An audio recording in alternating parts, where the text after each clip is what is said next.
국민의당 제보 조작 사건을 수사한 검찰이 지난 한 달간의 수사 결과를 발표했습니다. 제보 내용을 직접 폭로한 원외 인사인 김성호, 김인원 전 부단장은 불구속 상태에서 재판에 넘기기로 했지만 이 폭로 기자회견의 총책임자이자 현역 의원인 이용주 의원은 물론 박지원 전 대표 등 당 지도부도 모두 무혐의로 결론내면서 봐주기 수사다 이런 비판도 나오고 있습니다. 취재기자 연결해 보겠습니다. 조은지 기자. 네, 서울 남부지방검찰청입니다. 자, 하나씩 정리를 해보죠. 이용주 의원은 기소하지 않기로 했다고요. 네, 고심하던 검찰 결국 이용주 의원에 대해 무혐의로 결론을 내렸습니다. 이용주 의원은 대선 당시 공명선거 추진 단장을 맡았고 이준서 전 최고위원에게 조작된 제보를 직접 건네받은 인물입니다. 검찰은 이용주 의원이 기자회견을 진행한 공명선거 추진단 부단장에게 자료를 건넨 것은 맞지만 직접 개입한 증거는 찾지 못했다고 밝혔습니다. 이 의원이 제보가 허위일 가능성을 알고도 폭로했다는 정황 증거를 확보하지 못한 겁니다.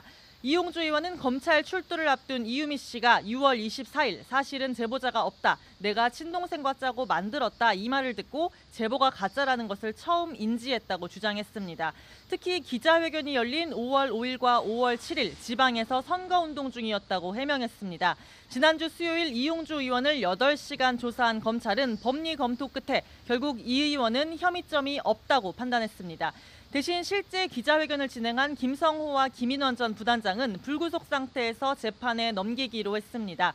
검찰은 이들이 대선에 임박해서 선거 결과를 바꿀 수도 있는 폭발력 있는 제보를 제대로 된 검증 없이 폭로했다고 보고 공직선거법상 허위사실 공표죄를 적용했습니다. 김성호와 김인원 전 부단장은 제보자의 인적사항이나 연락처도 없이 이메일 주소만 확보한 채 2차례나 기자회견을 연 것으로 전해졌습니다. 검찰은 이들이 제보가 허위일 가능성을 알고도 폭로를 강행했다고 보고 관련 내용을 공소장에 적시한 것으로 전해졌습니다.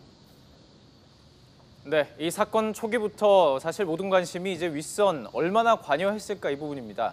검찰이 박지원 전 대표에 대해서 직접 조사를 하지 않고도 이 서둘러 수사를 마무리했는데요. 네, 오늘 수사 결과 발표를 보면 당의 조직적인 관여나 개입은 없었다는 게 검찰의 판단입니다. 검찰은 이용주 의원을 비롯한 보고체계의 윗선들이 기자회견에 관여하거나 제보 내용이 거짓인 것을 사전에 알았을 가능성을 발견하지 못했다고 밝혔습니다. 검찰은 박지원, 안철수 전 대표도 이번 사건 관련성을 조사했지만 자료의 검증이나 기자회견의 허락 등에 관여했다는 증거가 없다는 입장입니다.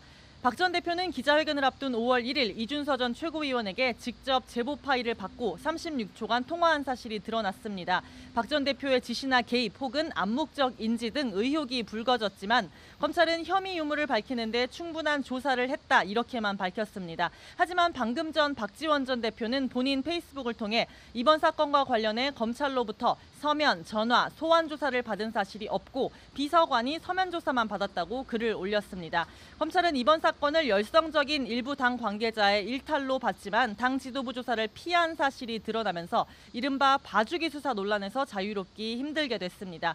지난 한 달 넘게 진행된 제보 조작 수사는 이유미와 그 친동생 이준서 전 최고위원, 김성호, 김인원 전 부단장을 재판에 넘기며 일단락됐습니다. 이유미 씨 남매가 혐의를 인정한 반면 이준서 전 최고위원과 김성호, 김인원 전 부단장은 여전히 결백을 호소하고 있어서 치열한 법정 공방이 예상됩니다. 법적 책임과 별개로 정치적 도의적 책임에 대한 시시비비는 계속될 것으로 보입니다.